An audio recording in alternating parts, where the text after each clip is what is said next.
ഭരത് ഗോപി സംവിധാനം ചെയ്ത് John Paul തിരക്കഥ എഴുതിയ ഉത്സവ പിറ്റേന്ന് 1988 പുറത്തിറങ്ങിയ സിനിമയാണ്.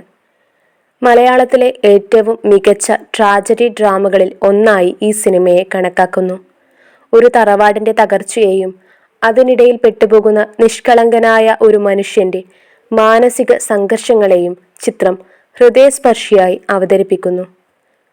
നിർമ്മാണം ബാബു തോംസൺ ഫിലിംസ്, സംഗീതം ജി ദേവരാജൻ, ഛായാഗ്രഹണം V Vasanthakumar, editing B Lenin, V T Vijayan. തറവാട്ട് മഹിമയിലും ആഡംബരത്തിലും ജീവിക്കുന്ന ഒരു നമ്പൂതിരി കുടുംബത്തിന്റെ തകർച്ചയാണ് സിനിമയുടെ പശ്ചാത്തലം. നിഷ്കളങ്കത എന്നും കാത്തുസൂക്ഷിക്കാൻ കഴിയില്ലെന്ന യാഥാർത്ഥ്യവും ജീവിതത്തിലെ അപൂർണതകളെ അംഗീകരിച്ച് മുന്നേറുന്നതാണ് പക്വത എന്നതുമാണ് സിനിമ മുന്നോട്ട് വയ്ക്കുന്ന പ്രധാന ആശയം. ഇതിൽ അനിയൻ തമ്പുരാൻ എന്ന മുഖ്യ കഥാപാത്രമായി അവതരിപ്പിക്കുന്നത് മോഹൻലാലാണ്. സിനിമയുടെ ആത്മാവ് മോഹൻലാൽ അവതരിപ്പിച്ച അനിയൻ തമ്പുരാനാണ്. ഒരു കൊച്ചുകുട്ടിയുടെ മനസ്സുള്ള പക്വതയെത്താത്ത എന്നാൽ സ്നേഹനിധിയായ ഒരാളായാണ് അദ്ദേഹം ചിത്രത്തിൽ. തൻ്റെ വല്യേട്ടൻ വരുത്തിവെച്ച കടബാധ്യതകൾ തീർക്കാൻ സ്വന്തം തറവാട് തന്നെ നഷ്ടപ്പെടുമ്പോഴും നിസ്സഹായനായി നിൽക്കുന്ന ഒരു കഥാപാത്രമാണിത്. മറ്റു കഥാപാത്രങ്ങളെ നോക്കിയാൽ കാർത്തിക എന്ന പാർവതിയുടെ കഥാപാത്രം, അനിയൻ തമ്പുരാന്റെ ഭാര്യ, അനിയനോടുള്ള അവളുടെ വൈകാരിക ബന്ധവും സ്നേഹവും സിനിമയുടെ അന്ത്യത്തിൽ ശ്രദ്ധേയമാണ്. ബാലൻ മാസ്റ്റർ കാർത്തികയുടെ മുൻ കാമുകനും അനിയൻ തമ്പുരാന്റെ സുഹൃത്തുമായ ബാലൻ മാസ്റ്റർ സങ്കീർണമായ ഒരു വൈകാരിക തലം സൃഷ്ടിക്കുന്നുണ്ട്. രവി തറവാട് നശിപ്പിക്കുന്ന ഉത്തരവാദിത്വമില്ലാത്ത ജ്യേഷ്ഠൻ. സിനിമയുടെ ക്ലൈമാക്സ് മലയാള സിനിമയിലെ തന്നെ ഏറ്റവും നൊമ്പരമുണർത്തുന്ന ഒന്നാണ്. ജീവിതത്തിലെ ദുരന്തങ്ങളെ നേരിടാൻ കഴിയാതെ ഒരു കൊച്ചുകുട്ടിയെപ്പോലെ ആത്മഹത്യ ചെയ്യുന്ന അനിയൻ തമ്പുരാന്റെ ചിത്രം പ്രേക്ഷകർക്ക് മറക്കാനാവാത്തതാണ്.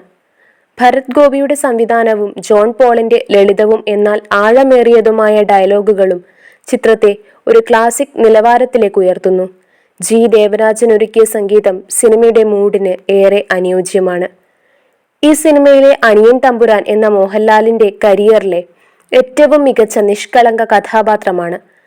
പക്വതയെത്താത്ത ഒരു കുട്ടിയുടെ നിഷ്കളങ്കതയും ഭയവും തൻ്റെ സംഭാഷണങ്ങളിലും ചലനങ്ങളിലും അദ്ദേഹം അതിമനോഹരമായി പ്രതിഫലിപ്പിച്ചു. തറവാട് ജപ്തി ചെയ്യപ്പെടുമ്പോൾ സ്വന്തം കളിപ്പാട്ടങ്ങൾ നഷ്ടപ്പെടുന്ന കുട്ടിയുടെ വേദനയോടെ അയാൾ നോക്കി നിൽക്കുന്ന രംഗം ഹൃദയഭേദകമാണ്. ഈ പ്രകടനത്തിന് മോഹൻലാലിന് 1988 കേരള സംസ്ഥാന ചലച്ചിത്ര അവാർഡിൽ പ്രത്യേക ജൂറി പുരസ്കാരം ലഭിച്ചു. മാസ്റ്റർ കമ്പോസർ ജി ദേവരാജൻ ഈ ചിത്രത്തിനായി ഒരുക്കിയ ഗാനങ്ങൾ ഇന്നും സംഗീത പ്രേമികൾക്ക് പ്രിയപ്പെട്ടതാണ്. ONV ആണ് ഇതിന് വരികൾ രചിച്ചത്. ഈ സിനിമയുടെ ക്ലൈമാക്സ് ഏറ്റവും വേദനിപ്പിക്കുന്ന തരത്തിലുള്ളതാണ്. ജീവിതത്തിലെ പരുക്കൻ യാഥാർത്ഥ്യങ്ങളെ നേരിടാൻ അനിയൻ തമ്പുരാൻ പരാജയപ്പെടുന്നു. താൻ അമിതമായി സ്നേഹിച്ചവർക്കും വിശ്വസിച്ചവർക്കുമിടയിൽ താൻ ഒരു ഭാരമാണെന്ന തോന്നൽ അയാളെ വേട്ടയാടുന്നു. ഒരു പിഞ്ചുകുട്ടി ചെയ്യുന്നത് പോലെ ജീവിതത്തിൽ നിന്നുള്ള ഒളിച്ചോട്ടമായി അയാൾ ആത്മഹത്യ തിരഞ്ഞെടുക്കുന്നു. ഞാൻ പോവാ, എനിക്ക് പേടിയാവുന്നു എന്ന ഭാവം ആ രംഗത്തെ അത്യന്തം വേദനാജനകമാക്കുന്നു. ബാലൻ മാസ്റ്റർ എന്ന ദേവന്റെ കഥാപാത്രം അനിയൻ തമ്പുരാന്റെ സുഹൃത്തും കാർത്തികയുടെ പഴയ കാമുകനുമാണ്.